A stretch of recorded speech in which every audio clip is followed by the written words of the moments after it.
140 Main Street has always been the address of City Hall, but the building we see now wasn't always there.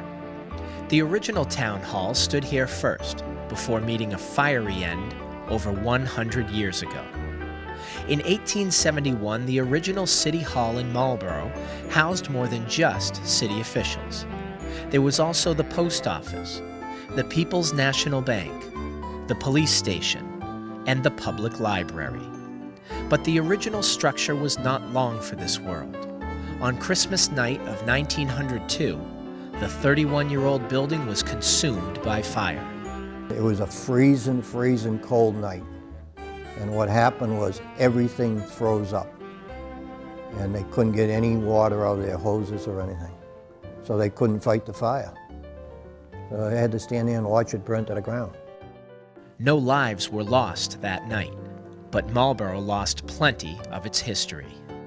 They got out as much as they could. They got books out, they got different things out, but they couldn't get everything out, like from the city clerk's office and so forth, things like that. All of 1903 was taken up by meetings and discussions about how the new City Hall should be built and what it should look like. In 1904, the contract was awarded to builder Thomas P. Hurley.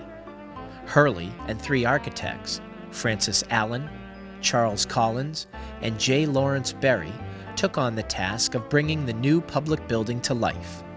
City Hall was constructed between 1904 and 1906. It measured 100 feet long by 95 feet deep. The cost? A mere $95,000. Back then they used to build things very quickly because it's not like today, I always tell this story when you hear some places it takes 3 years to get it built, to go through permits and so forth. And the Empire State Building, from the day they started designing it till they opened it, took 18 months. And that thing is still standing, and that's a big building. It took 18 months to design it, to get the permits, to do everything and build it, 18 months. So I was surprised that it took quite a long time to build City Hall. They built it in the French Renaissance style with Roman bricks. The inside of the building had ornamental carvings that you can still see today. They preserved them all. Included in the construction of the new City Hall was the bell tower. It stands at 117 feet tall. The clock tower was illuminated, and it was donated by one of the residents, Winslow Warren. The clock tower is not open to the public, but it is regularly maintained. City Hall now had 3 floors, plus a basement and an attic. The mayor's office was on the first floor, right off the entrance to the building. The secretary's desk and waiting area was very roomy, considering the cramped space where the mayor did business. In July of '06, that they actually had the dedication of the new City Hall.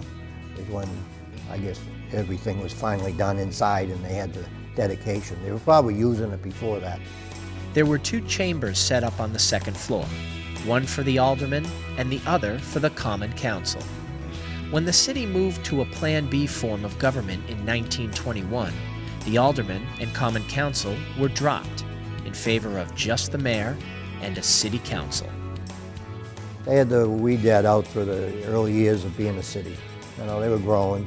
They grew up to that stage to become a city, and then they had some growing pains in the early years to get it out. And it's been a long time now, just the mayor and city council. With the change in Marlborough's government, the alderman chamber would no longer be needed. In the 1950s, the office space was used by the mayor and the city solicitor.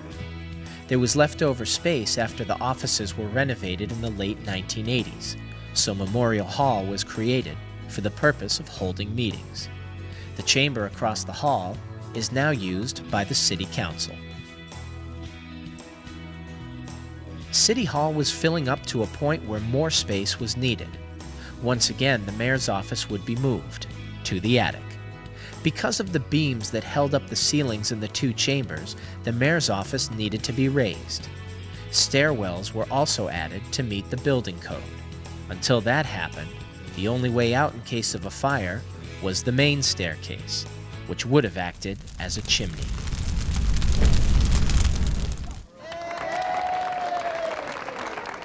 The rededication took place on July 16, 1990.